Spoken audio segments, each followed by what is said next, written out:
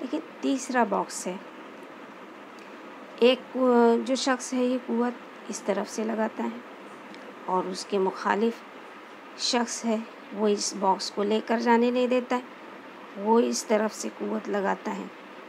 एक लेकर जाना चाहता है बॉक्स और एक लेकर नहीं जाने दे रहा है, तो दोनों मुखालिफ सिमत से कुव्वत लगा रहे।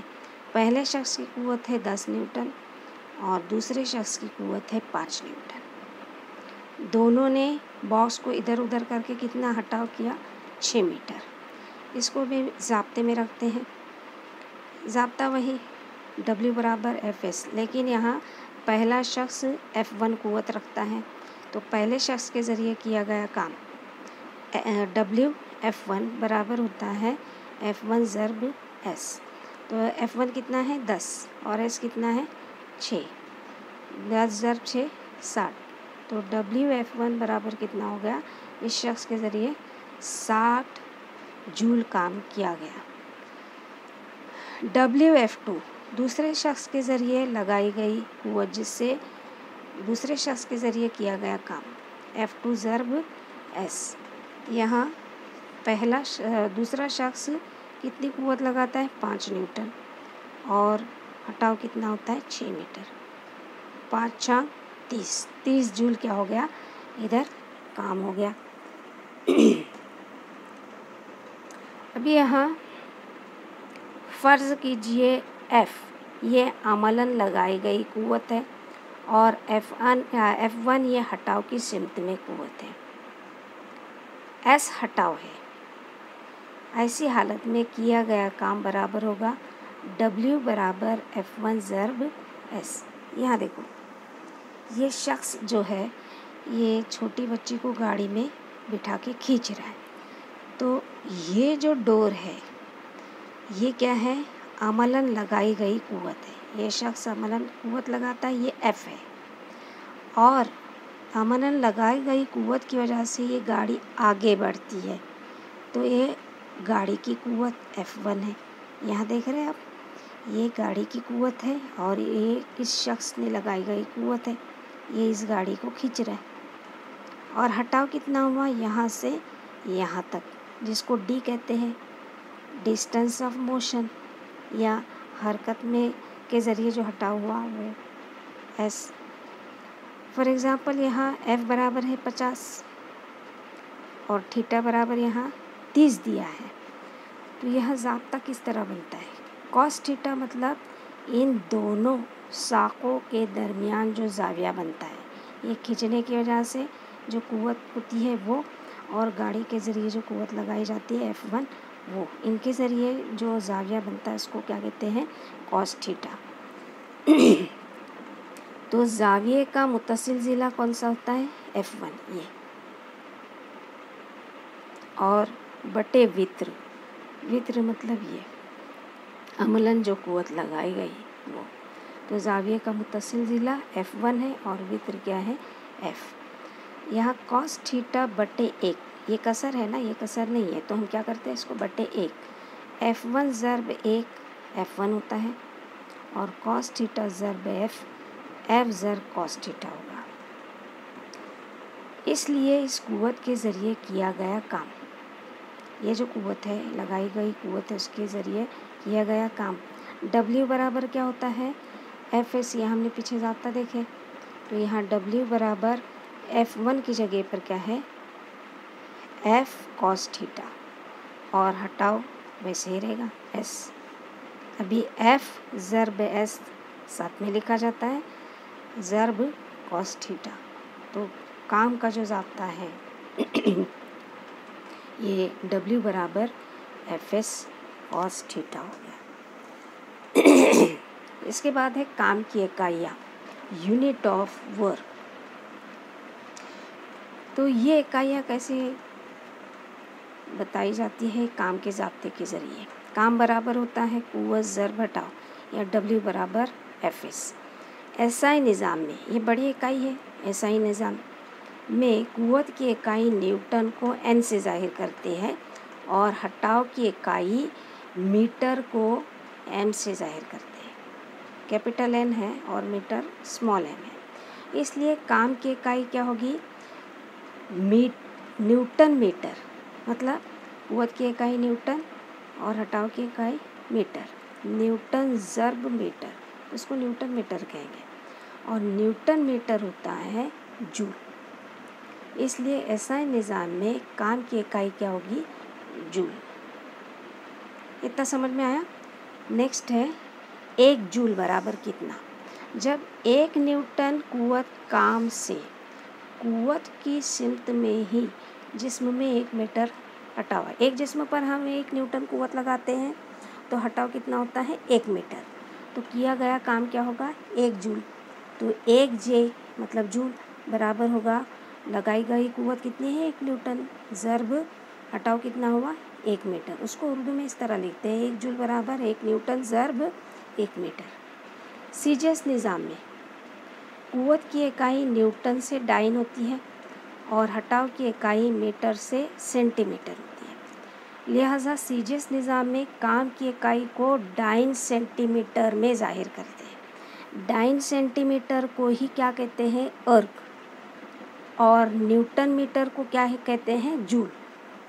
समझ में आ रहा है। काम की इकाई डाइन सेंटीमीटर में जाहिर करते हैं, इसी को क्या कहते हैं, अर्ग। अभी 1 अर्ग, 1 कुव्वत बराबर क्या होता है, 1 डाइन कुव्वत से जिस्म में कुव्वत की सिमत में 1 सेंटीमीटर हटाव के हो तो किया गया काम 1 अर्ग होता है। अगर किसी जिस्म पर 1 डाइन कुव्वत लगाते हैं तो उस कुव्वत की सिमत में जो हटाव होता है ये कितना होगा, 1 सेंटीमीटर। उसी को क्या कहते हैं, 1 अर्ग। मतलब 1 अर्ग बराबर है 1 डाइन ज़र्ब 1 सेंटीमीटर। जूल का अर्ग हो गया, 1 न्यूटन का 1 डाइन हो गया और 1 मीटर का 1 सेंटीमीटर। तो ये सीजीएस मतलब छोटी इकाई, सेंटीमीटर ग्राम सेकेंड और मीटर किलोग्राम सेकेंड, एमकेएस पहले कहते थे एसआई निज़ाम को, बड़ी इकाई। तो अभी इसको एसआई निज़ाम कहते हैं, बड़ी इकाई, और ये सीजीएस मतलब सेंटीमीटर ग्राम सेकेंड है। अब इसका हम ताल्लुक देखते हैं, जूल और अर्ग में ताल्लुक, वेरी इम्पोर्टेंट। 1 न्यूटन बराबर होता है कितने डाइन, 10 पर 5 कुव्वत डाइन, मतलब 1 के आगे 5 सिफर, इसको हम कुव्वत की सूरत में लिखते हैं 10 पर 5 कुव्वत। और 1 मीटर बराबर होता है 100 सेंटीमीटर, तो 100 सेंटीमीटर बराबर होता है 10 पर 2 कुव्वत। अभी काम बराबर होता है कुव्वत ज़र्ब हटाव। काम की इकाई 1 जूल, कुव्वत की इकाई 1 न्यूटन, हटाव की इकाई 1 मीटर। तो 1 जूल बराबर, हमको जूल और अर्ग का ताल्लुक मालूम करना है, जूल को वैसे ही रखो और यहाँ इन इकाइयों को छोटी इकाई में तब्दील करो। 1 न्यूटन बराबर होता है कितने डाइन, 10 पर 5 कुव्वत, हमने यहाँ देखे। ज़र्ब का ज़र्ब लिखो, और 1 मीटर बराबर होता है 10 पर 2 सम, 10 पर 2 कुव्वत। सम या सेंटीमीटर सेम होता है, यहाँ सम लिखा है, यहाँ सेंटीमीटर है। अभी 10 और 10 ये असास है, इनमें ज़र्बी अमल है तो कुव्वतों में जमा होती है, मैथ्स में देखे हमने। तो यहाँ कुव्वतों की जमा क्या होगी, 5 जमा 2 7। तो 1 जूल बराबर 10 पर 7 कुव्वत डाइन होगा।